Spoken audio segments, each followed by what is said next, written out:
Hello students, good evening to all. In my earlier class, I discussed a lot about our Casuarina tree, the famous poem by Toru Dutt that has been included in your syllabus for semester 3 on English. In that lesson, I talked to you about the parentage of Toru Dutt and also her notable works as well as the form of the poem. In that lecture, I told you that the poem Our Casuarina Tree by Toru Dutt is a type of lyrical poem which may be called, or which is called rather, an ode. In that lecture, I also told about what is an ode, and I also told you about the brief description as given by the poetess about the Casuarina tree. Now let us proceed today. When my first casement is wide open thrown at dawn, যখন ভোরবেলা প্রথম আমার জানালা হাট করে খুলে দেওয়া হয়। এখানে কেসমেন্ট মানে জানালা এবং ডন মানে হলো ভোরবেলা। মাই আইজ ডিলাইটেড অন ইট রেস্ট, আমার ডিলাইটেড মানে আনন্দিত উৎফুল্ল দৃষ্টি গিয়ে পড়ে। ইট মানে গাছটির ওপর, অর্থাৎ ক্যাসুয়ারিনা গাছটির ওপরে আমার দৃষ্টি গিয়ে পড়ে। মানে ভোরবেলা তরু যখন তার জানালা খুলে বাইরে তাকায়, তার চোখ পড়ে বাড়ির সামনে এই ক্যাসুয়ারিনা গাছে। সেখানে সে কি দৃশ্য দেখতে পায়? Sometimes and most in winter, কখনো সখনো এবং বেশিরভাগ শীতকালেই, on its crest a grey baboon sits statue-like alone, watching the sunrise. On its crest মানে গাছটির একেবারে শীর্ষে, ক্রেস্ট মানে শীর্ষে, মগডালে বলা যায়। a grey baboon sits statue-like alone, অর্থাৎ একটি ধূসর রঙের বেবুন মানে এক জাতীয় বড় আকারের বানর, সে স্থির হয়ে একেবারে স্ট্যাচুর মতো বসে চুপটি করে সূর্যালোক দেখে বা সূর্যোদয় দেখে। হোয়াইল অন লোয়ার বাউস, যখন নিচের ডালপালাগুলিতে, while on lower boughs his puny offspring leap about and play, যখন নিচের ডালগুলিতে তার খুদে ছানাগুলো, অফস্প্রিং মানে বাচ্চা সন্তান, অফস্প্রিং মানে হচ্ছে বাচ্চা সন্তান বা খুদে ছানাগুলো, লিপ অ্যাবাউট অ্যান্ড প্লে, তারা লাফিয়ে লাফিয়ে ঝাঁপিয়ে খেলা করে বেড়ায়। তাহলে তোমরা দেখো যে কত সুন্দর একটা মন ভালো করা দৃশ্য দিয়ে তরুর সকালগুলো শুরু হতো। এরপর শীতের শেষে বসন্ত এলে কি হতো? and far and near kokilas hail the day, আর দূরে এবং কাছে মানে সর্বত্র, ফার অ্যান্ড নিয়ার মানে এই ফ্রেজটির মানেই হলো এভরিহোয়ার, মানে সব জায়গায় কোকিলরা কুহু তানে নতুন দিনকে অভ্যর্থনা জানায়। Hail means to greet, to praise মানে প্রশংসা করা। এখানে ভোরবেলা পাখিগুলি গাছের চারপাশে যেন উড়ে উড়ে নতুন দিনটির জয়গান গেয়ে চলেছে। and to their pastures wend our sleepy cows, আর আমাদের ঘুমন্ত গরুগুলি ধীর গতিতে হেলে দুলে তাদের চারণ ভূমির দিকে হেঁটে যায়। পাশ্চার্স মানে হল তৃণক্ষেত্র বা চারণভূমি, গরু বাছুর যেখানে চড়ে বেড়ায়। আর ওয়েন্ড কথার অর্থ হল পথ চলা।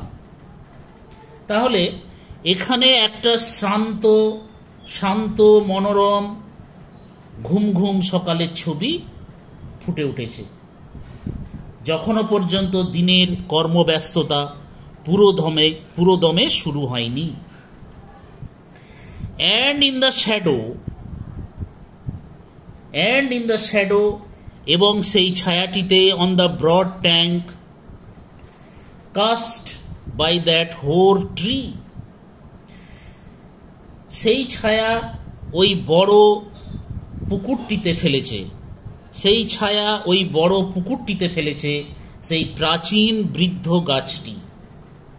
হোর মিন্স প্রাচীন বা অ্যানসিয়েন্ট। প্রাচীন বৃদ্ধ গাছটির ছায়া সেই বড় পুকুরটিতে পড়েছে। সো বিউটিফুল অ্যান্ড ভাস্ট, কত সুন্দর এবং বিশাল সেই ছায়াটি। দ্য ওয়াটার লিলিজ স্প্রিং, সেই বিশাল সুন্দর ছায়ার মাঝে ফুটে উঠেছে অনেক ওয়াটার লিলি বা শাপলা ফুল। ওয়াটার লিলি মানে a kind of flower which grows on pond, শাপলা ফুল।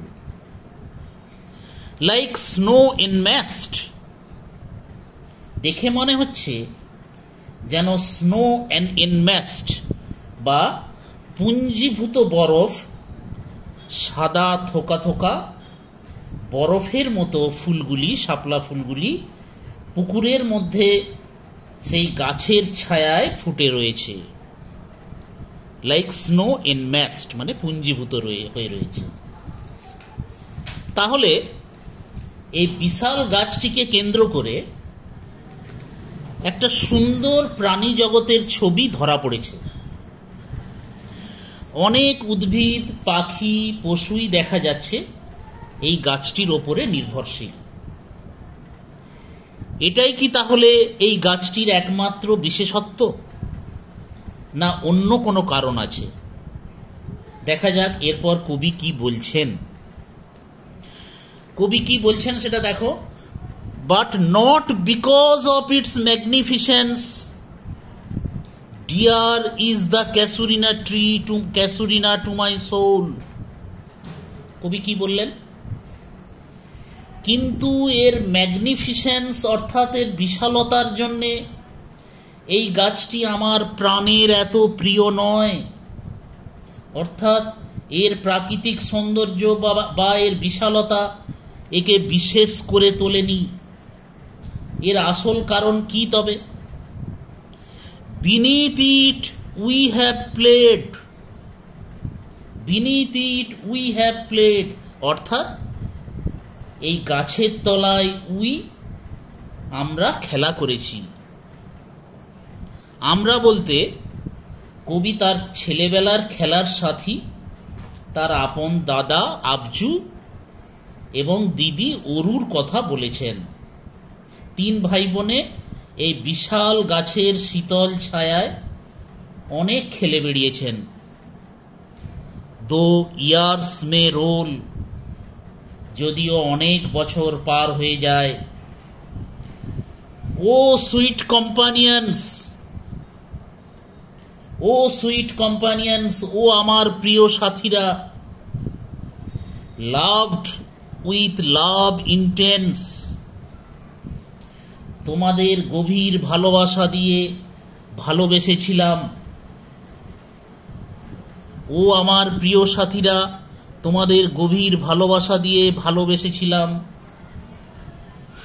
For your sakes shall the tree be ever dear, শুধুমাত্র তোমাদের কারণেই এই গাছটি চিরদিন আমার প্রিয় হয়ে থাকবে। শুধুমাত্র তোমাদের কারণেই এই গাছটি চিরদিন আমার প্রিয় হয়ে থাকবে। Blend with your images.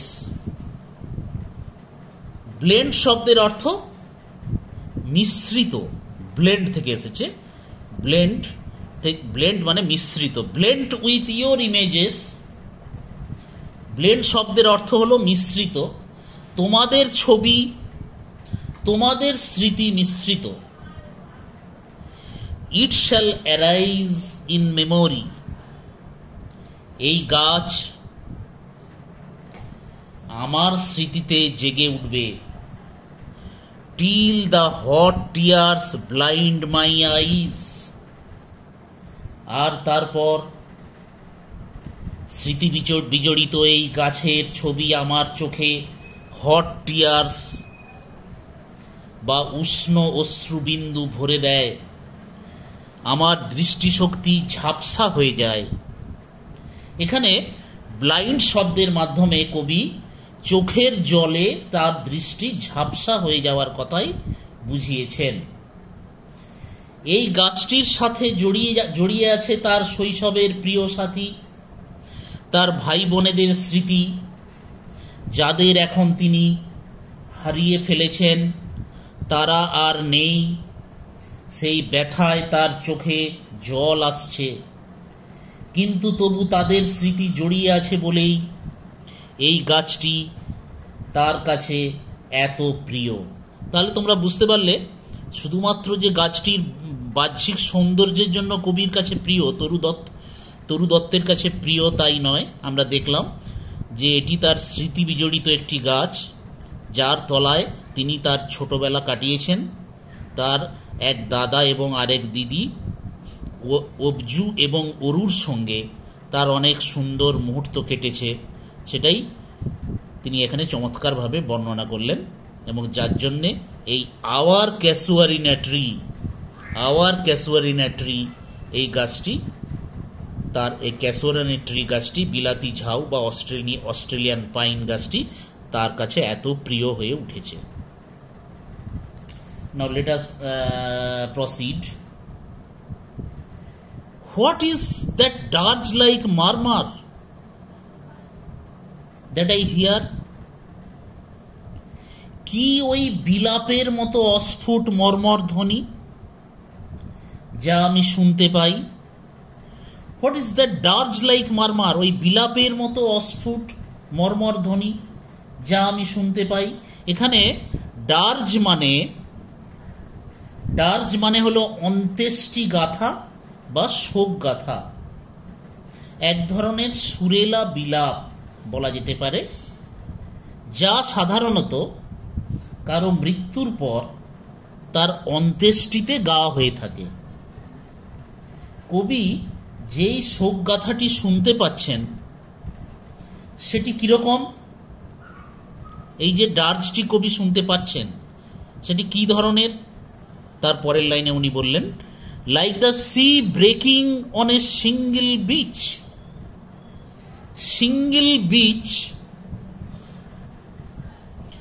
Single beach কথার অর্থ হলো নুড়ি পাথরে ভর্তি অমসৃণ রুক্ষ কোনো সমুদ্র তটে ঢেউ আছড়ে পড়লে যেরকম শব্দ হয়, সেরকম শব্দ যেন বিলাপের গানের মতো তার কানে ভেসে আসছে। It is the tree's lament and eerie speech. তাহলে এটি কি? এটি হলো সেই গাছের বিলাপ বা কান্না। অ্যান ইরি স্পিচ, একটি অলৌকিক ভুতুড়ে অদ্ভুত প্রলাপের মতন কান্না। ইরি মানে অতিপ্রাকৃত বা অলৌকিক। That haply to the unknown land may reach. That haply to the unknown land may reach. যা হ্যাপলি মানে পারহ্যাপস, হ্যাপলি মানে perhaps, to the unknown land may reach, সম্ভবত হয়তো পৌঁছে যায় কোনো এক অজানা দেশে। এখানে তোমাদের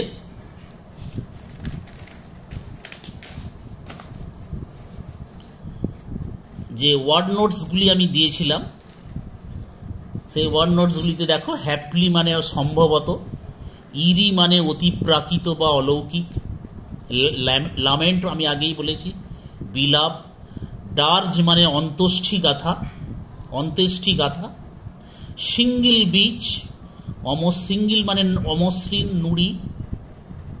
এই সমস্ত ওয়ার্ড নোটসগুলি তোমাদেরকে দেখতে হবে। ম্যাগনিফিসেন্স মানে বিশালতা, মহিমা। এনম্যাস্ট মানে পুঞ্জীভূত বা দল বেঁধে থাকা।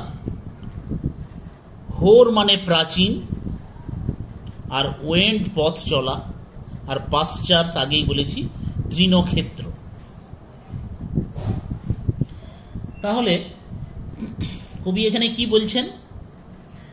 যেই গাছ থেকে একসময় বিরামহীন মিষ্টি গান ভেসে আসতো, এখন কবির মনে হচ্ছে সেই গাছ যেন বিলাপ করছে, সেই শোকের গান পৌঁছে যাচ্ছে কোনো এক আননোন ল্যান্ড বা অজানা দেশে। নাও this unknown land refers to the world of the departed.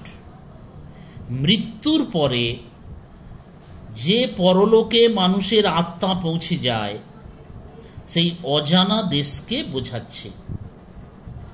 The land where the poet's companions, her siblings, have passed away.